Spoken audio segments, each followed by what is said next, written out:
નમસ્કાર, હું છું હિના અને આપ જોઈ રહ્યા છો ઇન્ડિયા ન્યૂઝ ગુજરાતનું ખાસ બુલેટિન આપણો સુરત. સમાચારની શરૂઆત કરતા પહેલા એક નજર કરીશું આજની હેડલાઇન્સ પર. સુરતમાં ભાજપનું ડોર ટુ ડોર અભિયાન શરૂ. સ્થાનિક ચૂંટણી પહેલા ભાજપ એક્શન મોડમાં. દરેક બૂથ પર કાર્યકરો દ્વારા સઘન પ્રચાર. મતદારો સાથે સીધો સંપર્ક સાધી તેજ અભિયાન.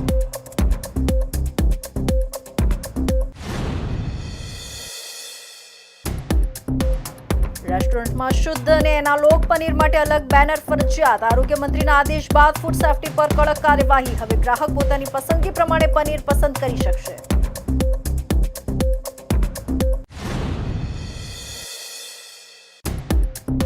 ગેસ અછત વચ્ચે ઉદ્યોગપતિની અનોખી પહેલ. ડીઝલ ચૂલાથી શ્રમિક પરિવારોને મોટી રાહત. ગેસ વગર પણ હવે ઘરમાં રસોઈ શક્ય. સુરતમાં માનવતા અને સંવેદનાનો જીવંત દાખલો.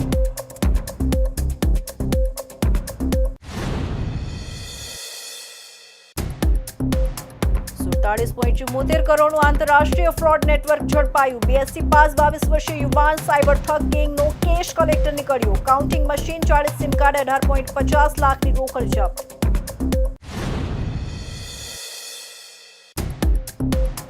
વરાછા બેંકમાં 31 વર્ષ બાદ પહેલીવાર ચૂંટણી. સહકાર પેનલ અને અપક્ષ વચ્ચે સીધી ટક્કર. 53,000થી વધુ સભાસદો કરશે મતદાન. ડેટા પ્રોટેક્શન વચ્ચે પ્રચારમાં ઉમેદવારોને પડકાર.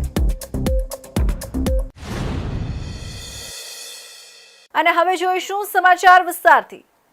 સુરત શહેરમાં સ્થાનિક સ્વરાજની ચૂંટણીને લઈને ભાજપ એક્શન મોડમાં આવી ગઈ છે.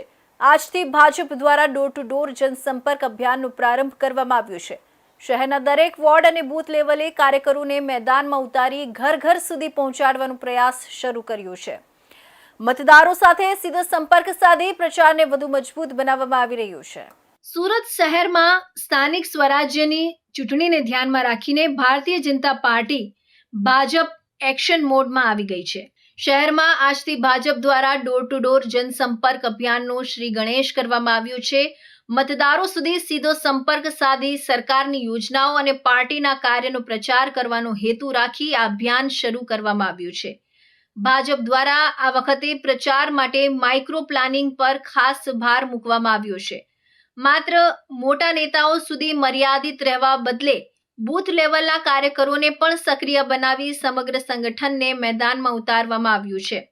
સુરતના દરેક વોર્ડ અને દરેક બૂથ પર કાર્યકરોના ગ્રુપ તૈયાર કરવામાં આવ્યા છે, જે ઘરે ઘરે જઈને મતદારો સાથે સીધો સંપર્ક કરી રહ્યા છે. આ અભિયાન અંતર્ગત કાર્યકરો દ્વારા ઘર આંગણે જઈ પત્રિકાઓનું વિતરણ કરવામાં આવી રહ્યું છે. પત્રિકાઓ દ્વારા સરકારની વિવિધ યોજનાઓ, વિકાસ કાર્યો અને પાર્ટીની નીતિઓ અંગે માહિતી આપવામાં આવી રહી છે. સાથે સાથે મતદારોની સમસ્યાઓ અને સૂચનો પણ સાંભળવામાં આવી રહ્યા છે. ભાજપના આ અભિયાનથી શહેરમાં ચૂંટણીનો માહોલ ગરમાયો છે. સંગઠનના દરેક સ્તરે સક્રિયતા વધારવામાં આવી રહી છે, જેના કારણે પ્રચારને વધુ વ્યાપક બનાવવાનો પ્રયાસ કરવામાં આવી રહ્યો છે. આવનારી ચૂંટણીને ધ્યાનમાં રાખીને ભાજપ દ્વારા આ પ્રકારનું સઘન જનસંપર્ક અભિયાન હાથ ધરવામાં આવ્યું છે, જે પાર્ટીના ચૂંટણી પ્રચારમાં મહત્વપૂર્ણ સાબિત થઈ શકે છે. સુરત હવે તેની ખાણીપીણીની ગુણવત્તા અને ગ્રાહકોની સુરક્ષા માટે પણ એક નવો રાહ ચીંધી રહ્યું છે. રાજ્યના આરોગ્ય મંત્રી પ્રફુલ્લ પાનસેરિયાના સૂચન અને કડક વલણ બાદ સુરતના રેસ્ટોરન્ટ જગતમાં એક મોટું પરિવર્તન જોવા મળી રહ્યું છે. ગ્રાહકો જે ખાઈ રહ્યા છે તેમને સચોટ જાણકારી મળે તે હેતુથી હવે રેસ્ટોરન્ટ્સમાં શુદ્ધ દૂધનું પનીર અને એનાલોગ પનીરના અલગ અલગ બેનરો લાગવાની શરૂઆત થઈ ચૂકી છે.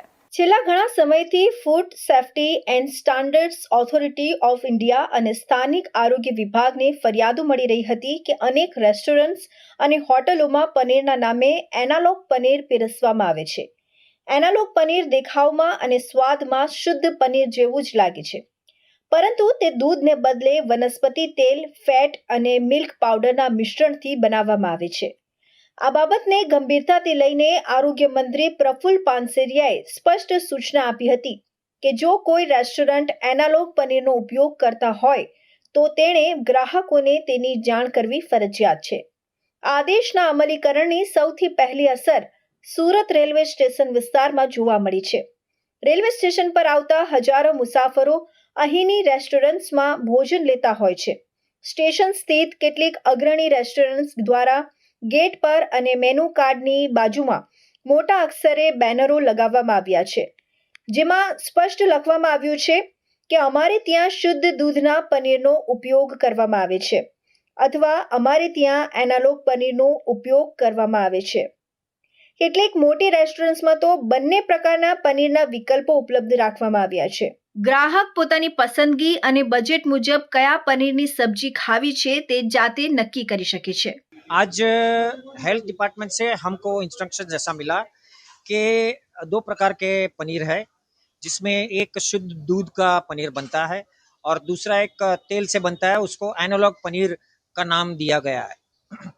तो हमको हम दोनों लीगल है, दोनों चल सकते हैं, बट जो भी रेस्टोरेंट या कोई भी आउटलेट यूज़ कर रहा है उसको वो पोस्टर लगाना पड़ेगा कि भाई मैं असली दूध का पनीर, असली दूध से बना हुआ असली पनीर दे रहा हूँ या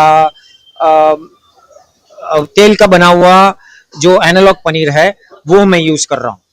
इसमें प्रॉब्लम ये नहीं है कि वो दोनों लीगल है. कस्टमर को अवेयरनेस होना ज़रूरी है कि भाई वो कौन सा पनीर खाना चाहता है, असली या नकली. ये तो चलने ही वाला है. आपको जहां भी जाए आपको पूछना पड़ेगा कि भाई आप हमको कौन सा पनीर देने वाले हैं. तो उसमें क्या हो जाएगा, धीरे धीरे वो नकली बंद हो जाएगा. अगर सबने खाना बंद कर दिया तो सब बंद हो जाएगा. मगर अगर किसी के वो नकली दे रहा है तो वहाँ गारंटीड मैं बोलता हूँ वो थोड़ा रेट कम होगा उधर, और जो भी रेट कम आप देंगे तो आपको वैसा ही क्वालिटी मिलेगा.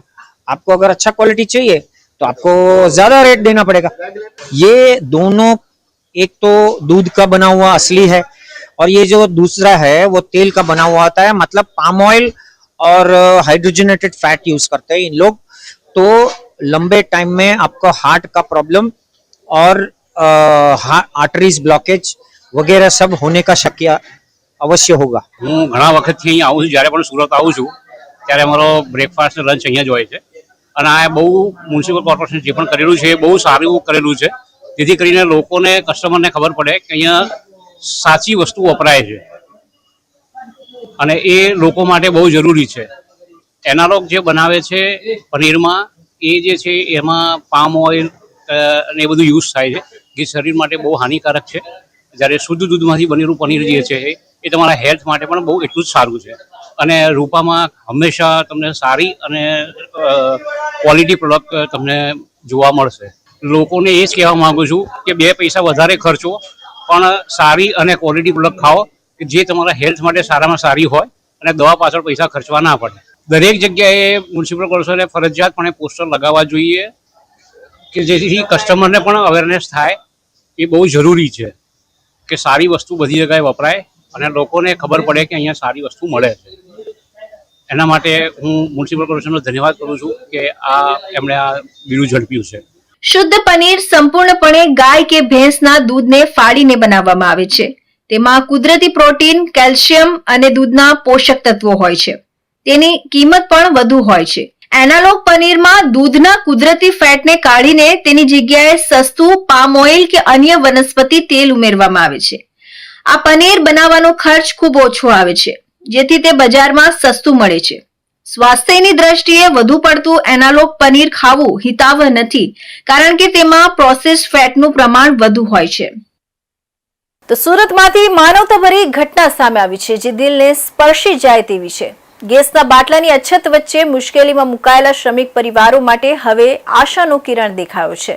ગેસ વગર રસોઈ બનાવવી મુશ્કેલ બનતા અનેક કામદારો વતન પરત જવા મજબૂર બન્યા હતા, પરંતુ એક ઉદ્યોગપતિની અનોખી પહેલે પરિસ્થિતિ બદલવાની દિશામાં મોટું પગલું ભર્યું છે.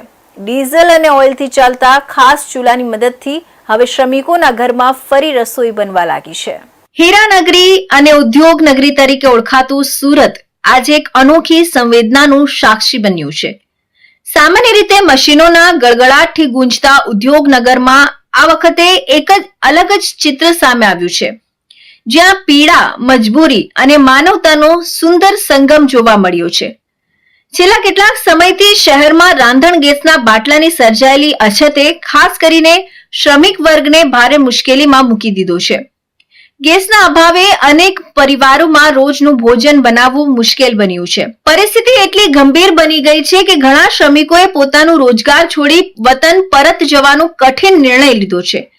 કારખાનાઓમાં કામદારોની અછત સર્જાતા ઉદ્યોગ પર પણ તેની સીધી અસર જોવા મળી રહી છે. કારખાના માલિકો કામદારોને રોકવા પ્રયત્ન કરી રહ્યા છે, પરંતુ કામદારોની પીડા અલગ જ છે. અમે ભૂખ્યા રહીને પણ કામ કરી લઈએ, પરંતુ ઘરમાં બાળકો અને પરિવાર માટે ભોજન કેવી રીતે બનાવીએ? આવા કરુણ શબ્દો તેમની મજબૂરી સ્પષ્ટ કરે છે. આ વચ્ચે સુરતના જલારામ કમ્પાઉન્ડ વિસ્તારમાં માનવતાનો એક પ્રેરણાદાયી ઉદાહરણ સામે આવ્યું છે. કિરણ ડાયની બાજુમાં આવેલા શ્રી ગણેશ એન્જિનિયરિંગના માલિક પિંકુ પાત્રએ શ્રમિકોની આ પરિસ્થિતિને નજીકથી જોઈ એક અનોખી પહેલ કરી છે. ગેસ માટે લાંબી લાઈનમાં ઉભેલા શ્રમિકોને જોઈ તેમને ગેસના વિકલ્પ તરીકે ડીઝલ અને ઓઇલથી ચાલે એવો ખાસ ચૂલો તૈયાર કર્યો છે. આ ચૂલો ગેસ વિના પણ સરળતાથી રસોઈ બનાવી શકે છે, જેના કારણે શ્રમિક પરિવારોને મોટી રાહત મળી છે. પિંકુ પાત્રએ માત્ર આ ચૂલો બનાવ્યું જ નહીં, પરંતુ પોતાના કારખાનામાં કામ કરતા દરેક કારીગરને निःशुल्क चूल्हो आपी सहायनो हाथ आगळ वधार्यो छे. एक्चुअली कैसा है कि अभी जो युद्ध हो रहा है बाहर फॉरेन में, जो युद्ध हो रहा है उसी हिसाब से हमारे जो लोग हैं यूपी बिहार के हैं, उड़ीसा के हैं, बहुत सारी देश के जो आदमी लोग हैं ना, उनको गैस की प्रॉब्लम की वजह से सब गाँव जा रहे हैं. तो उनको दिक्कत है, खाने पीने का दिक्कत है. कोई होटल भी खाना खाने जा रहा है, होटल भी बंद हो गया है, होटल में भी गैस वगैरह कुछ भी नहीं है. इसीलिए मैं बैठे बैठे एक चूल्हा बनाया हूँ गैस का. उसमें आपको ऑयल, जो ऑयल है वो भी आप डालोगे उससे भी चूल्हा जलेगा, और जो डीजल है उससे भी चूल्हा जलेगा, दोनों चलेगा ये. मगर इतना है कि 1 लीटर डालोगे तो आपको 2-3 घंटा चलेगा. एकदम स्पीड भी कम है उसका, और फील भी ज़्यादा है, और फोर्स भी ज़्यादा है, और रेगुलर भी है. आपको स्पीड कम ज़्यादा करने के लिए कर सकते हो. कितना प्रेशर चाहिए उसमें भी सब रेगुलेटर हिसाब से दिया हुआ है. छोटी सी एक पैनल है, छोटी सी ब्लोवर है, और एक टंकी है, उसके अंदर डीजल रखा हुआ है, और ये सब चल रहा है अभी. આ પહેલથી અનેક શ્રમિક પરિવારોના ઘરમાં ફરી રસોઈ બનવા લાગી છે અને આશાનો દીવો પ્રગટ્યો છે. ખાસ વાત એ છે કે હવે આ અનોખા ચૂલા માટે દેશભરમાંથી ઓર્ડર મળવા લાગ્યા છે, જે આ પ્રયાસની સફળતા અને તેની જરૂરિયાતને દર્શાવે છે. સુરતના ઉદ્યોગનગરમાંથી સામે આવેલો આ પ્રસંગ માત્ર એક સમાચાર નથી, પરંતુ માનવતા, સંવેદના અને સામાજિક જવાબદારીનો જીવંત દાખલો છે, જ્યાં એક વ્યક્તિનો સંકલ્પ અનેક પરિવારોના જીવનમાં પ્રકાશ લાવી રહ્યું છે. તો સુરત શહેરના સાયબર ક્રાઇમ સેલે આંતરરાષ્ટ્રીય સ્તરે છેતરપિંડી આચરતી એક મોટી ગેંગનો પર્દાફાશ કર્યો છે. આ ગેંગ સામાન્ય લોકોને કમિશનની લાલચ આપી તેમના નામે બેંક એકાઉન્ટ ખોલાવી તે ખાતાઓના ઉપયોગથી કરોડો રૂપિયાનું ટ્રાન્ઝેક્શન કરતી હતી. પોલીસે આ મામલે ડિંડોલી વિસ્તારમાંથી એક 22 વર્ષીય BSc પાસ યુવાનની ધરપકડ કરી છે, જે આ સમગ્ર કૌભાંડમાં મહત્વની કડી હોવાનું સામે આવ્યું છે. તપાસ દરમિયાન ચોંકાવનારી વિગતો બહાર આવી છે કે આ ગેંગ દ્વારા દેશભરમાં આશરે 47 કરોડ 74 લાખ રૂપિયાનું સાયબર ફ્રોડ આચરવામાં આવ્યું છે. સુરત સાયબર ક્રાઇમ સેલને બાતમી મળી હતી કે ભાવેશ શિંદે અને હરીશ ચૌધરી નામના શખ્સો પોતાના સાગરીતો સાથે મળીને એક મોટું નેટવર્ક ચલાવી રહ્યા છે. આ ગેંગ ભોળા લોકોને પૈસાની લાલચ આપી તેમના સેવિંગ અને કરંટ એકાઉન્ટ ખોલાવતી હતી. એકાઉન્ટ ખોલ્યા બાદ તેની ઇન્સ્ટન્ટ કિટ્સ અને સિમ કાર્ડ મેળવી લેવામાં આવતા હતા. આ કિટ્સ અને સિમ કાર્ડ સીધા દુબઈ મોકલવામાં આવતા હતા, જ્યાંથી સાયબર ગુનેગારો ઓનલાઈન છેતરપિંડીના નાણાં ખાતાઓમાં ટ્રાન્સફર કરતા હતા. પોલીસ તપાસમાં બહાર આવ્યું છે કે પકડાયેલો આરોપી 22 વર્ષીય ભાવેશ મનોજભાઈ શિંદે, જે મૂળ મહારાષ્ટ્રનો વતની છે અને BSc સુધીનો અભ્યાસ કરી રહ્યો છે, તે આ ગેંગમાં કેશ કલેક્ટર તરીકે કામ કરતો હતો. જ્યારે સાયબર ફ્રોડના નાણાં ભારતીય ખાતાઓમાં જમા થતા ત્યારે અલગ અલગ લોકો દ્વારા તે રકમ ATM કાર્ડથી વિડ્રો કરવામાં આવતી હતી. ભાવેશનું કામ આ તમામ રકમ એકત્રિત કરી મુખ્ય સૂત્રધાર હરીશ ચૌધરી સુધી પહોંચાડવાનું હતું. પોલીસને તપાસ દરમિયાન 35 જેટલા એવા બેંક એકાઉન્ટની માહિતી મળી છે જેનો ઉપયોગ સાયબર ફ્રોડ માટે થતો હતો.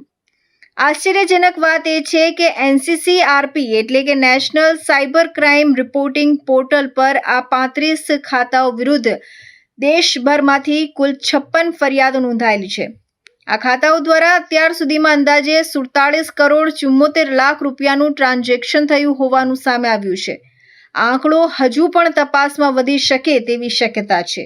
સુરત શહેર સાયબર સેલ દ્વારા નાયબ મુખ્યમંત્રી સાહેબની સૂચનાથી ઓપરેશન મ્યુલ હન્ટની કામગીરી સતત ચાલુ રાખવામાં આવ્યું છે અને એ કામગીરી હેઠળ અમે લોકોને એક બાતમી મળી જેમાં એક ગેંગની માહિતી મળી કે એ ગેંગ સુરતમાં અલગ અલગ મહારાષ્ટ્રમાં અલગ અલગ બેંકોથી ખાતાઓ મેળવી અને અહીંયા પૈસા ઉપાડવાનું કામ કરે છે.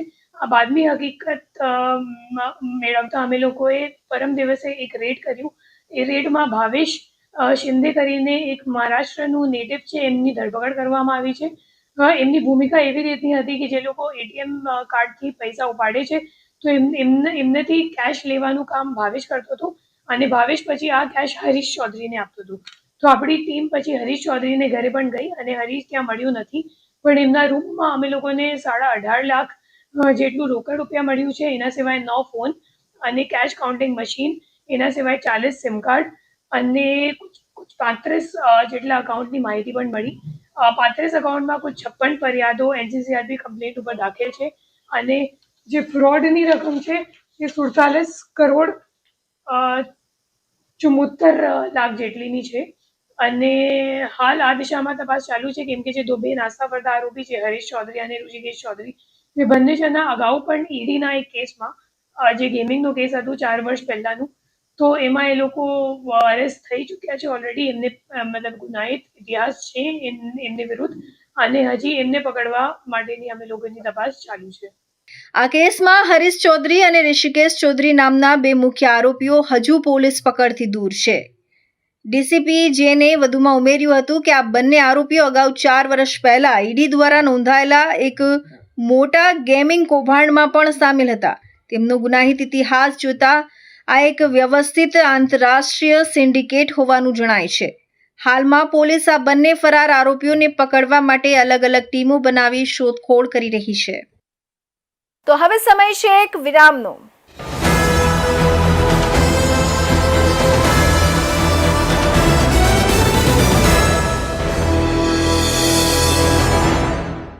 મુદ્દાઓ છે દેશના, પેનલ પર થશે ચર્ચા, વાતમાં થશે સ્પષ્ટ સંવાદ. અમે લાવીએ છીએ તમારા પ્રશ્નોને મંચ પર.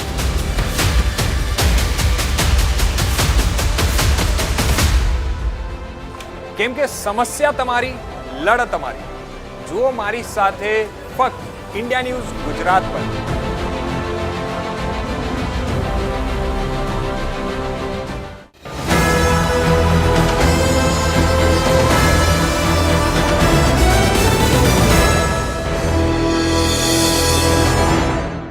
વિરામ બાદ ફરી આપ સૌનું સ્વાગત છે. સુરતની વરાછા કોઓપરેટિવ બેંકના 31 વર્ષના ઇતિહાસમાં પહેલીવાર ચૂંટણી યોજાતા શહેરમાં રાજકીય ગરમાવો જોવા મળી રહ્યું છે. સહમતિ ન સધાતા હવે સહકાર પેનલ અને અપક્ષ ઉમેદવારો વચ્ચે સીધી ટક્કર જામેલી છે. મોટી સંખ્યામાં સભાસદો મતાધિકારનો ઉપયોગ કરવા જઈ રહ્યા છે ત્યારે ડેટા પ્રોટેક્શનના નિયમો વચ્ચે ઉમેદવારો માટે પ્રચાર કરવો પણ પડકારરૂપ બન્યું છે. આ સમગ્ર ચૂંટણીમાં વિધાનસભા જેવી ચહલપહલ જોવા મળી રહી છે. સુરતની પ્રખ્યાત વરાછા કોઓપરેટિવ બેંકના 31 વર્ષના ઇતિહાસમાં પ્રથમ વખત ચૂંટણી યોજાઈ રહી છે, જેને લઈને સભાસદોમાં ભારે ઉત્સાહ અને રાજકીય માહોલ જોવા મળી રહ્યો છે. અત્યાર સુધી સહમતિથી સંચાલિત થતી બેંકમાં આ વખતે સહમતિ ન સધાતા ચૂંટણીની નોબત આવી છે. આ ચૂંટણીમાં સહકાર પેનલ અને તેની સામે અપક્ષ ઉમેદવારો વચ્ચે સીધી ટક્કર જોવા મળી રહી છે. કુલ 15 બેઠકો માટે યોજાનારી ચૂંટણીમાં 5 ઉમેદવારોએ પોતાનું ફોર્મ પરત ન ખેંચતા અંતે મતદાન જરૂરી બન્યું હતું. જો કે તેમાંની 3 બેઠકો પર ઉમેદવારો બિનહરીફ જાહેર થતા હવે બાકી રહેલી 12 બેઠકો માટે કુલ 17 ઉમેદવારો વચ્ચે ચૂંટણી જંગ જામ્યો છે. આ ચૂંટણીમાં અંદાજે 53,300 જેટલા સભાસદો પોતાના મતાધિકારનો ઉપયોગ કરશે, જેને લઈને બેંકના ઇતિહાસમાં સૌથી મહત્વપૂર્ણ ચૂંટણી માનવામાં આવી રહી છે. ખાસ વાત એ છે કે આ વખતે ડેટા પ્રોટેક્શન એક્ટના અમલને કારણે ઉમેદવારોને મતદારોના મોબાઈલ નંબર ઉપલબ્ધ કરાવવામાં આવ્યા નથી, જેના કારણે ઉમેદવારો માટે મતદારો સુધી સીધો સંપર્ક સાધવો એક મોટો પડકાર બની ગયો છે. પરંતુ ઉમેદવારોએ આ પડકારને પાર કરવા માટે નવીન રીતો અપનાવી છે. સોશિયલ મીડિયા દ્વારા લિંક્સ મોકલીને મતદારોને ગ્રુપમાં જોડવાના પ્રયાસો કરવામાં આવ્યા છે. સાથે સાથે મતદારોની યાદીને અટક અને વિસ્તાર મુજબ વિભાજિત કરીને ટાર્ગેટેડ સંપર્ક સાધવામાં આવ્યો છે. આ ઉપરાંત સોસાયટી વાઇઝ મતદારોની યાદી તૈયાર કરી કાર્યકરો દ્વારા ઘરે ઘરે જઈને પ્રચાર કરવામાં આવ્યો છે.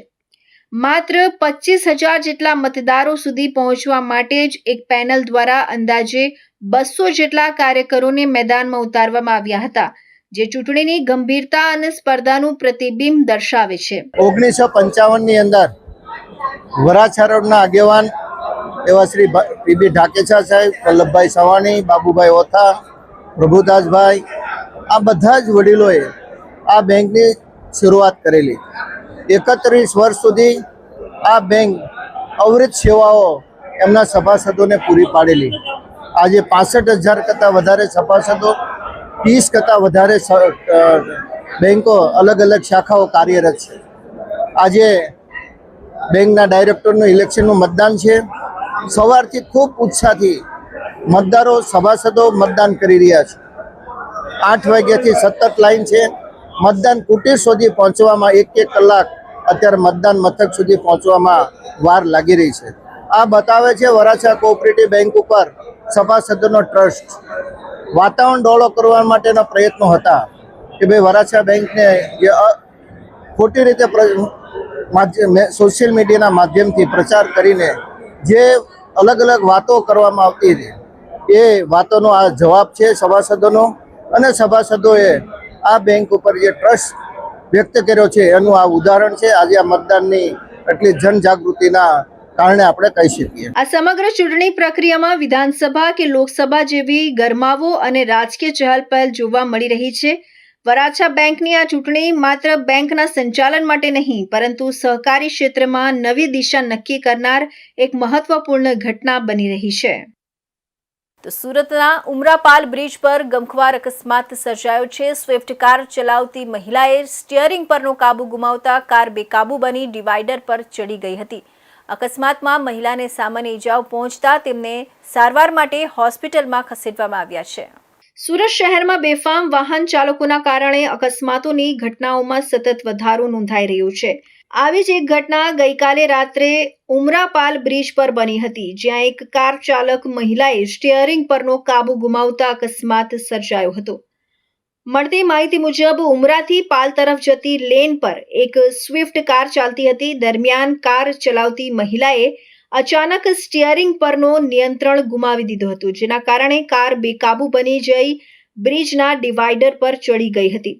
અકસ્માત એટલો અચાનક હતો કે આસપાસના વાહન ચાલકોમાં થોડી ક્ષણ માટે ભયનો માહોલ સર્જાયો હતો.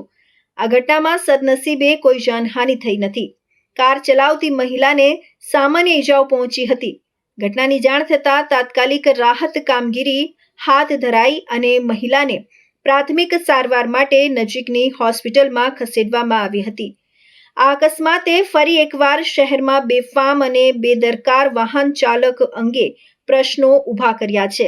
ખાસ કરીને બ્રિજ અને હાઈવે જેવા માર્ગો પર ઝડપ અને બેદરકારીના કારણે આવા બનાવો વધી રહ્યા છે. ઘટનાને લઈને સ્થાનિક પોલીસ દ્વારા વધુ તપાસ હાથ ધરવામાં આવી છે. પ્રાથમિક તપાસમાં અકસ્માતનું કારણ ડ્રાઇવિંગ દરમિયાન કાબુ ગુમાવવું હોવાનું સામે આવ્યું છે. શહેરમાં વધતા અકસ્માતોને ધ્યાનમાં રાખીને ટ્રાફિક નિયમોનું કડક પાલન કરવાની જરૂરિયાત ફરી એકવાર ઉજાગર થઈ છે. સુરત શહેરમાં માદક પદાર્થોની હેરાફેરી અટકાવવા માટે કાર્યરત ક્રાઇમ બ્રાન્ચની ટીમે એક મોટી સફળતા મેળવી છે. બાતમીના આધારે કરવામાં આવેલા દરોડામાં 15.930 કિલોગ્રામ વનસ્પતિજન્ય માદક પદાર્થ ગાંજાના જથ્થા સાથે એક શખ્સની ધરપકડ કરવામાં આવી છે. પકડાયેલા મુદ્દામાલની બજાર કિંમત લાખોમાં આંકવામાં આવી છે. સુરત શહેર ક્રાઇમ બ્રાન્ચને ચોક્કસ માહિતી મળી હતી કે સચિન કનકપુર કંસાળ વિસ્તારમાં માદક પદાર્થનો જથ્થો છુપાવવામાં આવ્યો છે. આ બાતમીના આધારે ગઈકાલ તારીખ 3/4/2026ના રોજ પોલીસ ઇન્સ્પેક્ટર અને સબ ઇન્સ્પેક્ટરની ટીમે વ્યૂહાત્મક રીતે રેડનું આયોજન કર્યું હતું. પોલીસે સચિન કનકપુર કંસાળ સ્થિત શ્રીરામનગર સોસાયટીના પ્લોટ નંબર 3045-3046ના બીજા માળે આવેલા મકાનમાં તપાસ હાથ ધરી હતી. તપાસ દરમિયાન પોલીસને મકાનમાંથી પ્લાસ્ટિકના થેલામાં ભરેલો 15.930 કિલોગ્રામ ગાંજો મળી આવ્યો હતો. આ જથ્થાની કિંમત 7,96,500 જેટલી થાય છે. પોલીસે સ્થળ પરથી ઓડિશાના વતની સુરેન્દ્ર ઉર્ફે ગોલ્ડન બાબુલા પ્રધાનની અટકાયત કરી હતી. પકડાયેલા આરોપી સુરેન્દ્ર ઉર્ફે ગોલ્ડન મૂળ ઓડિશાના ગંજામ જિલ્લાના કોધડા તાલુકાના બડા ગુડલાઈ મરદા મેખા ગામનો વતની છે. પોલીસની પ્રાથમિક પૂછપરછમાં જાણવા મળ્યું છે કે માત્ર ધોરણ 10 સુધી ભણેલો છે. આરોપીના ગુનાહિત માનસ અને આ વ્યવસાયમાં આવવા પાછળના કારણો તપાસતા જાણવા મળ્યું કે સુરેન્દ્રને જુગાર રમવાની ભારે લત હતી. જુગારમાં મોટી રકમ હારી ગયા બાદ તે આર્થિક સંકળામણમાં આવી ગયો હતો. દેવું ચૂકવવા અને ટૂંકા સમયમાં શ્રીમંત બનવાની લાલચમાં તેણે મજૂરી કામ છોડી નશીલા પદાર્થોના વેચાણનો રસ્તો પકડ્યો હતો. તે રેલવે મારફતે ઓડિશાથી નશીલા પદાર્થોનો જથ્થો મંગાવતો હતો. પોલીસે આ કાર્યવાહી દરમિયાન કુલ 8,16,500નો મુદ્દામાલ જપ્ત કર્યો છે, જેમાં મુખ્યત્વે 15.930 કિલોગ્રામ ગાંજો જેની કિંમત 7,96,500, એક મોબાઈલ ફોન જેની કિંમત 20,000 અને નશીલા પદાર્થની હેરફેર માટે વપરાયેલા નાયલોનનો થેલો સામેલ છે. આ મામલે સચિન પોલીસ સ્ટેશનમાં NDPS એક્ટની વિવિધ કલમો હેઠળ ગુનો દાખલ કરવામાં આવ્યો છે અને આગળની તપાસ હાથ ધરી છે. હાલ પોલીસ એ દિશામાં તપાસ કરી રહી છે કે ઓડિશામાં આ જથ્થો કોણે આપ્યો હતો અને સુરતમાં તે કોને સપ્લાય કરવાનો હતો. સુરત શહેર ક્રાઇમ બ્રાન્ચે મોટી સફળતા મેળવી છે. અડાજણ વિસ્તારમાં વર્ષ 2010માં થયેલી ચકચારી ધાડના ગુનામાં છેલ્લા 15 વર્ષથી ફરાર રહેલા આરોપીને મહારાષ્ટ્રના થાણેમાંથી ઝડપી પાડવામાં આવ્યો છે. પોલીસની ટેકનિકલ અને હ્યુમન સોર્સ આધારિત કામગીરીથી આરોપી સુધી પહોંચવામાં સફળતા મળી છે. સુરત શહેર ક્રાઇમ બ્રાન્ચે લાંબા સમયથી ફરાર આરોપીઓને પકડી પાડવાના અભિયાન હેઠળ મહત્વપૂર્ણ સફળતા મેળવી છે. અડાજણ પોલીસ સ્ટેશનમાં વર્ષ 2010માં નોંધાયેલા ચકચારી ધાડના ગુનામાં છેલ્લા 15 વર્ષથી ફરાર રહેલા આરોપીને મહારાષ્ટ્રના થાણે વિસ્તારમાંથી ઝડપી પાડવામાં આવ્યો છે. પોલીસ કમિશનર સુરત શહેર દ્વારા ગંભીર ગુનાઓમાં સંડોવાયેલા ફરાર આરોપીઓને ઝડપી પાડવા માટે ખાસ સૂચનાઓ આપવામાં આવી હતી. તેના અનુસંધાને એડિશનલ પોલીસ કમિશનર ક્રાઇમ તથા ડેપ્યુટી પોલીસ કમિશનર ક્રાઇમના માર્ગદર્શન હેઠળ ડીસીબી પોલીસ સ્ટેશનના પોલીસ ઇન્સ્પેક્ટરની આગેવાનીમાં ટીમ કાર્યરત હતી. તપાસ દરમિયાન એન્ટી ઓર્ગેનાઇઝડ ક્રાઇમ સ્ક્વોડને ટેકનિકલ સોર્સ અને બાતમીદારો મારફતે માહિતી મળી હતી કે વર્ષ 2010ના અડાજણ ધાડ કેસમાં ફરાર આરોપી વિવેક ઉર્ફે સિન્ટુ જોખન જયસ્વાલ હાલ મહારાષ્ટ્રના થાણે ખાતે શાકભાજીનો વેપાર કરી રહ્યો છે. આ માહિતીના આધારે પોલીસે થાણેના જીબી રોડ નજીક ડોગરીપાળા વિસ્તારમાં આરોપીને ઝડપી પાડ્યો હતો. ઝડપાયેલો આરોપી વિવેક ઉર્ફે સિન્ટુ જયસ્વાલ મૂળ ઉત્તર પ્રદેશના જોનપુર જિલ્લાના બક્સા તાલુકાનો રહેવાસી છે. હાલ તે થાણેના ઇન્દિરાનગર વિસ્તારમાં રહેતો હતો. આરોપી વિરુદ્ધ અડાજણ પોલીસ સ્ટેશનમાં આઈપીસી કલમ હેઠળ 395, 397, 188 તેમજ આર્મ્સ એક્ટ હેઠળ ગુનો નોંધાયો હતો અને તેના વિરુદ્ધ કોર્ટ દ્વારા વોરંટ પણ જારી કરવામાં આવ્યું હતું. ગુનાની હકીકત મુજબ તારીખ 13 મે 2010ના રોજ આરોપીએ પોતાના સાથીઓ સાથે મળી અડાજણ વિસ્તારમાં આવેલી અજંતા કોર્પોરેશન નામની ઓફિસમાં પાણી પીવાના બહાને પ્રવેશ કર્યો હતો. ત્યારબાદ ફરિયાદી અને તેના સાથીઓને માર મારી પિસ્તોલની અણી ઉપર બંધક બનાવી 9,000 રોકડા અને 3 મોબાઈલ ફોન મળી 12,500ની લૂંટ ચલાવી ફરાર થઈ ગયા હતા. પોલીસ તપાસમાં બહાર આવ્યું છે કે ગુનો કર્યા બાદ આરોપી પોતાના વતન ઉત્તર પ્રદેશમાં જઈ પત્ની સાથે પ્રેમ લગ્ન કરી મહારાષ્ટ્રમાં સ્થાયી થયો હતો.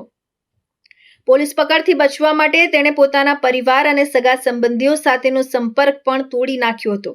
તેથી તે લાંબા સમય સુધી પોલીસની પકડથી દૂર રહ્યો હતો. હાલમાં જ આ કેસના અન્ય સહ આરોપીઓની ધરપકડ થતા આરોપીની ઓળખ અને રહેઠાણ અંગે મહત્વપૂર્ણ માહિતી મળી હતી, જેના આધારે ટેકનિકલ અને હ્યુમન સોર્સના સહકારથી પોલીસે આરોપીને શોધી કાઢ્યો હતો. હાલ પોલીસે આરોપી વિરુદ્ધ કાયદેસરની કાર્યવાહી હાથ ધરી તેને અડાજણ પોલીસ સ્ટેશનને સોંપવાની તજવીજ હાથ ધરી છે. આ કાર્યવાહી સુરત ક્રાઇમ બ્રાન્ચ માટે મોટી સફળતા માનવામાં આવી રહી છે. તો આ હતા ઇન્ડિયા ન્યૂઝ ગુજરાતના ખાસ બુલેટિન, આપણું સુરતના મહત્વના સમાચાર. નવા સમાચાર સાથે ફરી મળીશું. ત્યાં સુધી જોતા રહેજો ઇન્ડિયા ન્યૂઝ ગુજરાત.